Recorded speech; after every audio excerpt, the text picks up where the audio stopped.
One of the fastest ways to lose leverage in a real estate negotiation is to sound desperate. And the dangerous part is that most real estate investors don't realize when desperation starts creeping into their negotiation communication. And it shows up quietly, like rushing conversations when patience would work out way better, or over following up when silence would be stronger, or forcing urgency that doesn't exist, or even sounding like you need validation from other people. And lastly, sounding emotionally attached to the outcome. In this video, we're going to break down exactly why desperation kills real estate negotiations and how professional wholesalers maintain leverage without becoming aggressive. Welcome back to the REI Edge.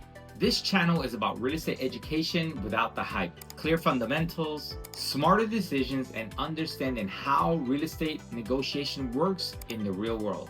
And this lesson right here can change how you negotiate wholesale deals forever. Because once you understand the psychology of desperation in real estate negotiation, you can never unsee it. Now let's start with the uncomfortable truth that most beginner wholesalers need to hear. Most beginners think that desperation is invisible. Unfortunately, it's not. A motivated seller can feel it. Buyers feel it, real estate agents feel it. And once people sense desperation in a real estate negotiation, the entire negotiation changes because desperation weakens perceived confidence. Now let's think about it from the other person's perspective. When someone sounds desperate, what do they normally communicate? They communicate several things. Now let's talk about some examples. One example would be rushing decisions, asking questions like, can you decide by tomorrow? Or I really need to know soon. And what the other person hears is, I'm not really in control of this situation. Example number two could be overexplaining. And this is what this sounds like. Here's why this is a good deal. And also, here's another reason. And what the other person hears, I'm not confident you'll say yes. So I'm just gonna keep talking until you agree. Example number three would be forcing timelines. Now here's what that typically sounds like. We really need to close in 10 days. We could do 14 if we have to, but ideally it'd be 10 days. Now here's what the other person hears. The timeline is driven by my problems and not what makes the most sense for this deal in particular. Another example would be reacting emotionally. And here's what that sounds like. The tone will shift from confident to stressed to urgent, and it's all based on what's happening. Now here's what the other person hears. This person is being controlled by circumstances and not controlling them. Another example might be sounding scared to lose a deal. And here's what that sounds like. I don't want this to fall through. I really think we can make this work. Please don't walk away from this deal. Now here's what the other person hears.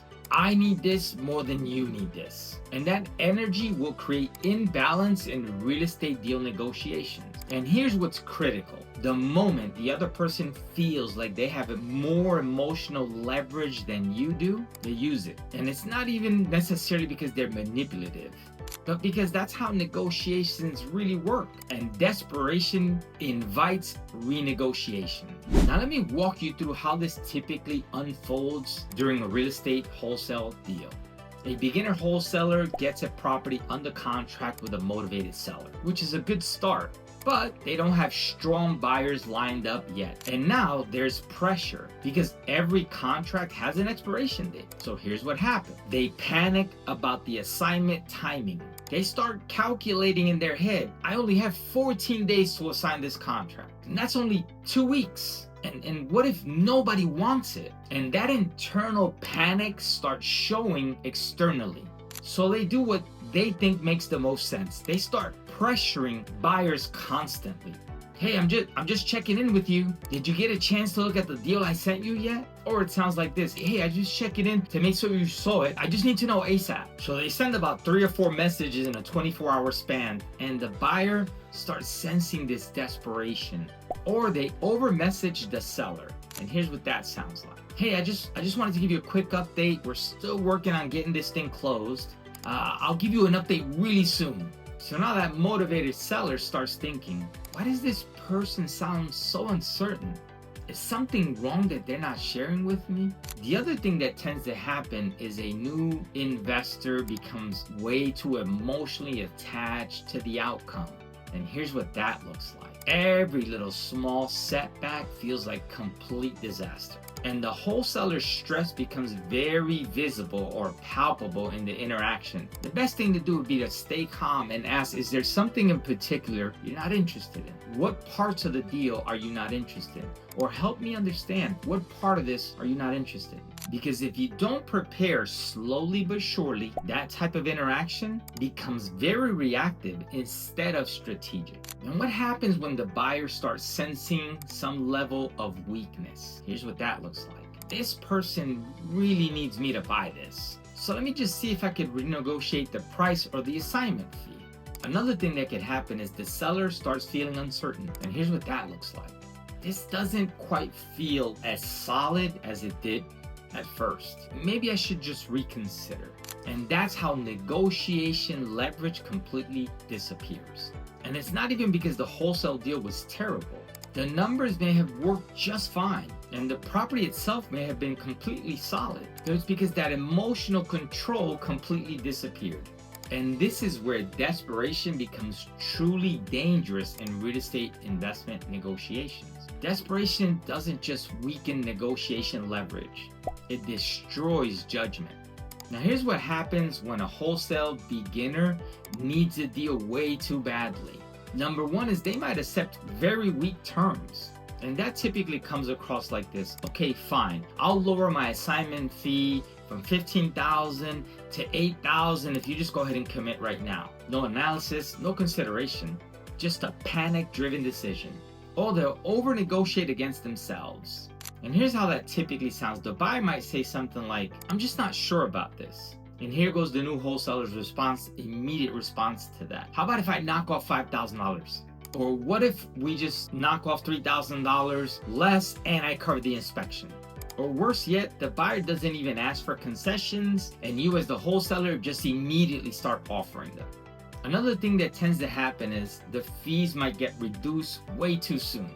At the first sense of resistance or hesitation, you immediately start dropping your assignment fee. In other words, cutting into your own profits. No pushback, no exploration as to what's really the concern.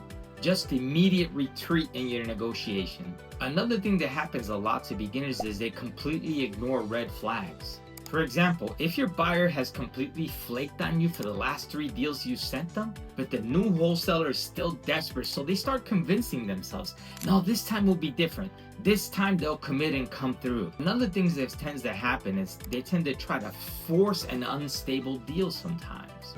And that typically shows early because the numbers might be pretty weak from the beginning. Or the timeline is compressed, the buyer seems uncertain from the beginning, but the new wholesaler pushes forward anyway because they feel like I just need a deal. At this point, any deal. So why does this happen? Because emotionally attached people stop thinking clearly in real estate investing negotiation. When you feel like you need something really badly, your brain shifts from strategic thinking to survival thinking. All of a sudden, you stop evaluating if the deal is good or not. You only start evaluating, can I make it happen or not? Now, professional real estate investors understand something fundamental, and that is that needing a deal too badly weakens your judgment. And that's one of the most important lessons in real estate investing. Now, here's what separates a professional, experienced real estate investor from a beginner doing real estate negotiations. Professional investors usually negotiate differently, not aggressively, not emotionally, but calmly.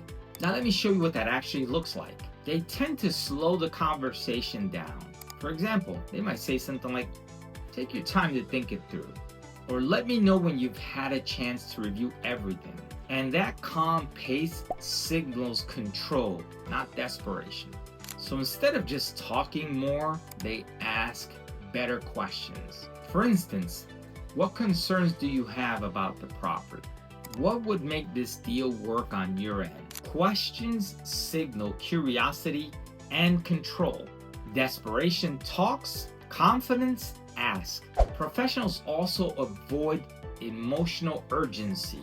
For example, they might say, hey, we're working toward closing in 14 days or less based on the terms of the contract. That sounds completely different than, hey, we need to close in 14 days or this deal falls completely apart. Totally different energy. Professionals generally hold the mindset of, this deal will either work or not. Either way, I'm completely fine. And that's not fake. That's a real internal state. And that calm approach creates stability in their seller communication. Now, here's the irony that beginners struggle to believe. People trust calm negotiators way more. Why? Because emotional steadiness creates confidence. When you're not desperate, the other person actually feels like you know what you're doing. Because calm equals confidence in real estate negotiation. And it's not about being cold or completely detached. It's about being emotionally regulated. Now let's take a moment to address the deeper psychological pattern that creates desperation in real estate wholesale beginners. A lot of beginners negotiate from a position of scarcity. Now why is that? It's usually one of these reasons. Number one, this might be their first deal and they are desperate to prove that they can do it. Number two, they've been trying for months and they haven't been able to close anything yet. Number three, they've been telling people, friends and family that they're a real estate wholesaler and they feel the pressure to prove that they can do it. Number four, they need money and they feel like this is their only or their last shot. Number five, they're afraid if this deal doesn't work, that no other deal is ever going to come to them. And that mindset creates an internal pressure. And eventually, that internal pressure leaks out externally in your communications. Professional real estate investors understand three things that beginners tend to resist. Number one is that not every deal should happen. Some deals are just bad. Some sellers just won't sell at the price that actually works. Some buyers won't buy at a price that'll leave room for you to make a profit. And that's not failure, that's just business. Number two is that walking away from a deal is just part of the business. And that ability to walk away is what creates leverage. If the other person knows that you won't walk away, that person knows that they could push you. Number three is that clarity matters more than attachment. What you want is clear deals with willing participants. You don't want to get into the habit of dragging resistant people to the finish line. And ironically, when you don't genuinely need a particular deal, you tend to get better deals because your negotiation came from strength and not fear. At the REI Edge, we believe that strong real estate negotiation comes from four core principles. Number one is emotional control. Number two, clarity. Number three is patience. And number four is stability.